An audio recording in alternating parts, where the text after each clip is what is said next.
How you doing? So let's take a look at the pros and cons when it comes to the new Saga sector. So let's take a look at the pros. There's really not that many pros when it comes to the new Saga sector. So let's look at the rewards when it comes to the new Saga sector, or you call it Sector 7 as well. So if you're only playing for rewards, you only have to go to Zone 15 to get the rewards. Now let's take a look at all the cons when it comes to the new Saga sector. You used to be able to get rewards up to zone 25, okay? Now you only get rewards up to zone 15.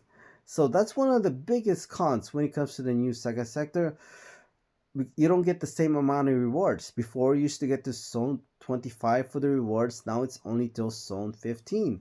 As you can see here, I haven't even gone all the rewards. I've only gone to zone 2 because I'm trying to do it itemless. And you know, I might get all, go all the way to zone 15 at least, if not past zone 15, you know. And I do have, let's pick a team. I do have a 6-star rank 5 ascended Sig 200 Aegon.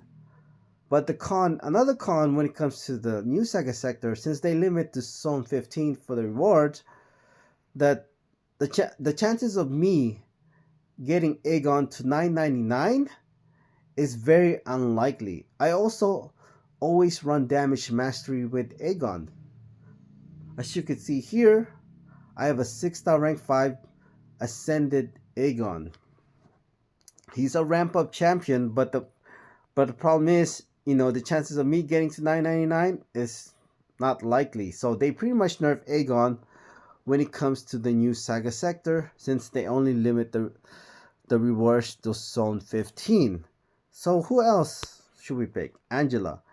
Angela is also a ramp up champion. When it comes to Angela, she has infinite ramp up. Okay, so if you're only going to zone 15, you're only going to see a tiny fraction of Angela's power. So you do want to have Odin synergy with you. So at least you need to have at least a 4-star Odin with you, because they have the synergy with Angela when it comes to Odin. So for every fight the team has won, the potency of Angela's buffs increased by 5% for every time the team has won. So let's pick the team. Saga Sector. We'll go to Saga Sector.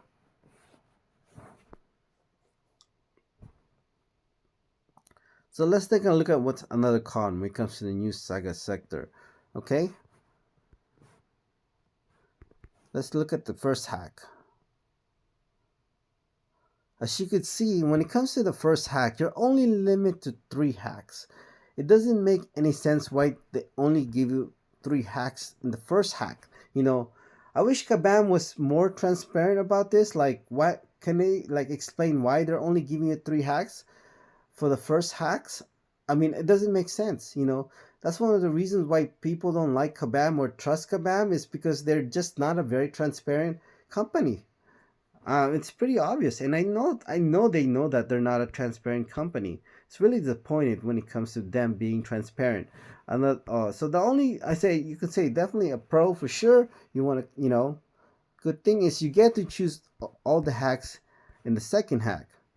But the only thing is, so you can pick, and all the hacks are here, and you get to choose, basically any hack you want. So that is the good thing. But why can't it just be the first hack instead? Like getting to choose all the hacks, you know? And then when it comes to the second hack, it just be random, but you get to choose all the hacks. I don't understand why they didn't do that. I personally would rather have just like the first 2 hacks be random, than having to choose, you know, getting to choose all the hacks, but limit for one of the hacks to be limited to 3. Like I would rather have both of the hacks be random, but you get to choose, from all the hacks, even though it's only random. Obviously, another thing that's hacks when it comes to, uh, you know, the hacks, since the limit the reward to zone 15, and they give you hacks up to zone 14. By the time you get to zone 15, you only have one zone before you get all the hacks. it makes no sense. Like, before you had what, 11 zones when you got all the hacks in the game, but now, you know, the last hack is zone 14. So you only have pretty much one zone. You know, when you have all the hacks, it makes no sense. Okay. So another thing is, I don't want to say this is a nerf, or it's really mostly like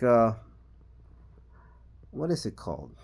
You know, you could look at the PI of Captain America. Okay, it's already 52,400.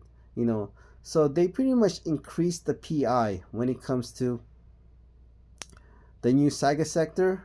Um, Kabam said this is pretty much equivalent to like Zone 5 in Sector 6.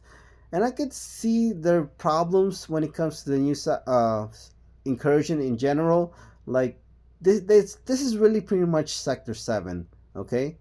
When it comes to incursion.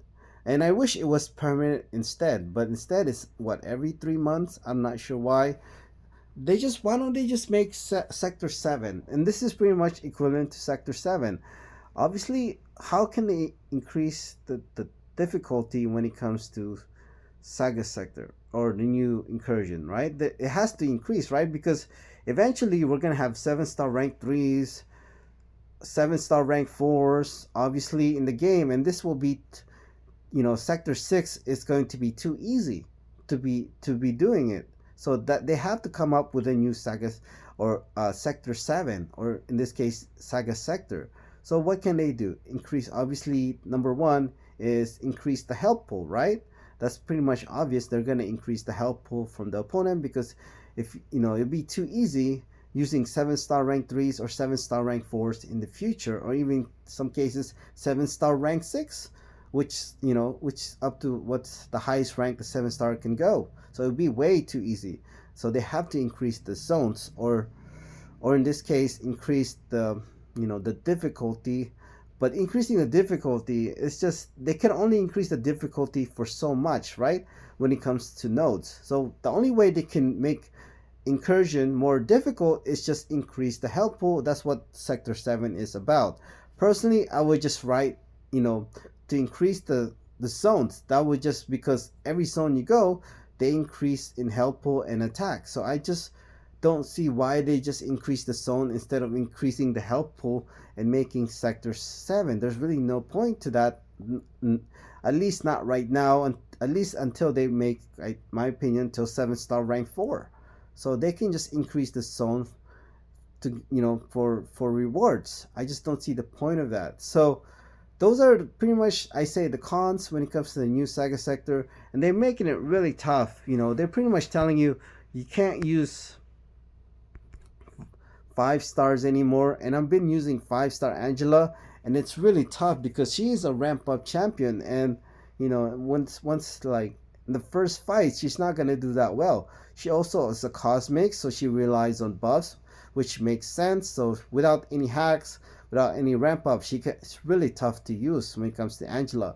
Of course, if you're like Suida or like, you know, MSD, that's fine. Sure, that's great. They can do it. But for the average player, it's gonna be really tough. For somebody to use Angela. Actually, I've seen Suida go up to sector 6, zone 43 with a 6-star rank 3 Angela without a relic. So yeah, it's good they can do it, but for the average player, it's gonna be, and for 99.9% of players, it's gonna be really tough for them to do. So I don't know. It's really disappointed when it comes to the new Saga sector. I might still do it, but I'm probably gonna have to use Aegon since it's rank 5 ascended as well. But I don't think I'm gonna do it itemless. But that's really it. I really want to take Angela. I do have a 6-star Angela, but I don't have the materials to rank her up. She's also an awaken. Once I dupe her, getting her to Sig 200 should not be difficult. I don't have a awakening gem for her when it comes to Angela, when it comes to 6-star, but I'm looking forward to taking her to rank 5 ascended Sig 200 someday. Thank you.